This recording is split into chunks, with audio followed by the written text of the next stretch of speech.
At the beginning of the movie, we see a man, whose name is Vic. After riding a bicycle, he arrives back home. His wife named Melinda is sitting right outside the house and looks at him with great wonder. In the next scene, we see that they have a young daughter. She is listening to her favorite song, to which her mother shouts at her annoyingly. The man goes into the room, where his wife asks him to choose a dress for her. Later on, his wife asks him to grab her black shoes for her, which he does happily. So basically this man obeys whatever his wife orders. They go to a party, where his wife and himself talk to their friends and drink some beer. Melinda sees her old friend Joe and starts to engage with him, which was being watched by her husband Vic. It does not take too long for Melinda to take his friend into private space and start to kiss him. Vic knows what is going on. Even though they catch each other's eyes, it does not stop Melinda to enjoy her fantasies. When this was not enough, Melinda starts to dance on top of a piano to grab everyone's attention. Right after, she starts to play the piano and makes everyone happy. Regardless of her bizarre acts, Vic smiles at her as if nothing has happened. Later that night, Joe talks to Vic and thanks to him for letting him see his wife Melinda. Vic tells him to recall a man called Martin McRae, who recently got missing. Vic suggests to him that he is the one who made him disappear. Joe thinks it is a joke, but Vic assures him the obvious if he keeps making the same mistake. Joe leaves the premises right after. Meanwhile, Vic's wife Melinda does not appreciate his actions towards her friend. Later at night, while Vic was talking to their babysitter, Melinda arrives at the kitchen without any shirt on. Vic does not like this and tries to shoo her away. This defiantly annoys Melinda and she goes away. We get to know lots of things about Melinda's character. She is a careless and selfish woman. Vic also has a hobby of keeping snails as his pet. A couple of days later, Vic meets up with his friends. There he gets to know that everyone knows how he threatened Joe by telling him a Martin McRae joke. They also explain that Melinda is a sick woman because she does all this in front of Vic. Back at home, Melinda gets to know about this as well and tells Vic to apologize to Joe. She invites him to dinner on Friday. It is Friday and Joe knocks on the door and finds Vic welcoming him. He is nervous and asks if Melinda is home, to which Vic again jokes that she isn't home. Later, Vic tells him that they will enjoy some seafood and have conversations. But he gets to know that Joe is allergic to seafood. Melinda defiantly knew this, but she did not tell this to Vic. Later at the table, Vic makes Joe some grilled cheese sandwich and Melinda also starts it as if she is trying to piss his husband off.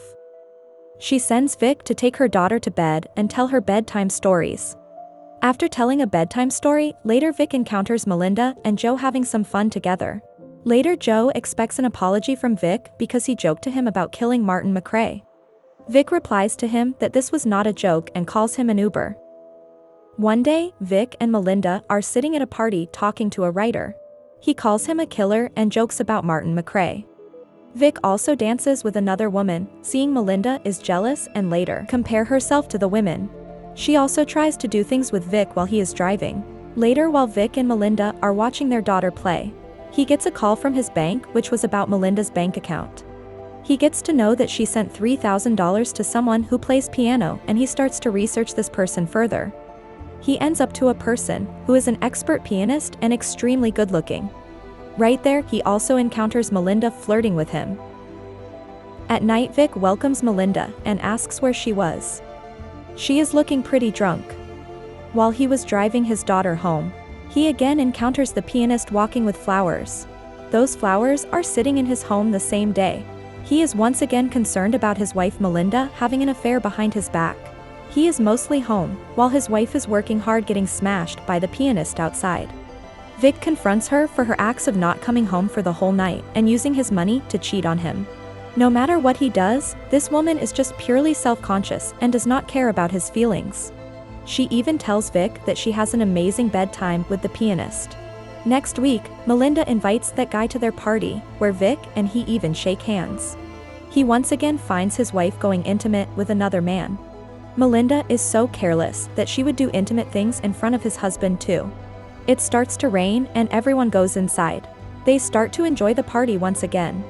The pianist is nowhere to be seen, so Melinda tries to check on him.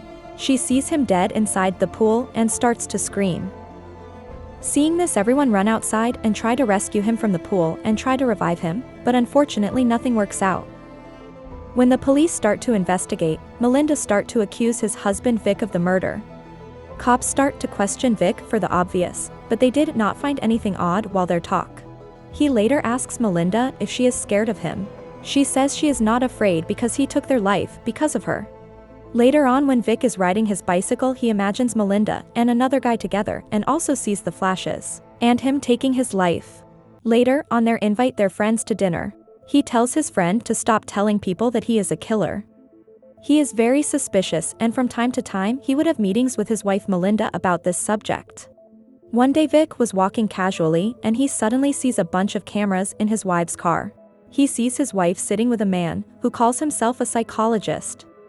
Later, he reveals to the wife of his friend that he and Melinda paid a private detective to investigate him, which makes the couple shouting at each other. Later on, Vic figures out that she is seeing yet another man. One day, Melinda's friend Tony meets Vic. Inside the house, Melinda arrives and hugs Tony like he is her husband. While talking, she also reveals to Vic that Tony was the first American that she slept with. Tony suddenly starts to laugh and blush about it. Seeing all this, Vic seems a bit upset. Later that evening, they start to enjoy the food and play good music. They start to dance very inappropriately in front of Vic. Vic also encounters them going upstairs in his bedroom. He sees that she is doing her usual things and they catch each other's eye.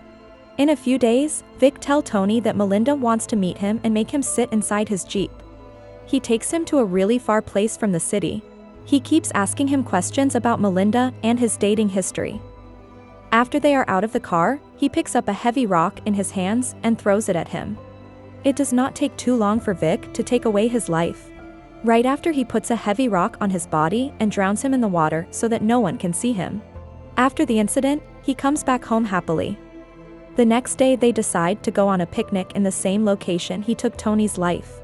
Later, he accidentally sees that the body can be seen floating on top of the river. At night, he gets to know that she is talking to another man called Don.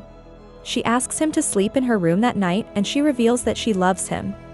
Next day, he goes back to the same place to fix his mistake. While Melinda is able to discover Tony's wallet inside Vic's workplace, Vic is trying to push Tony's body down into the water, where suddenly a guy arrives. He asks him about his actions and suddenly he sees a hand that comes out of the river. The old man sees this and starts to run away, while Vic is following him on his bicycle. The chase goes on for a good minute and in the end, the old man is met with an accident. Vic goes back home and we see the same scene we saw at the beginning of the movie. We also see that Melinda put Tony's ID inside the fire and did not tell the police about it, and the movie ends here.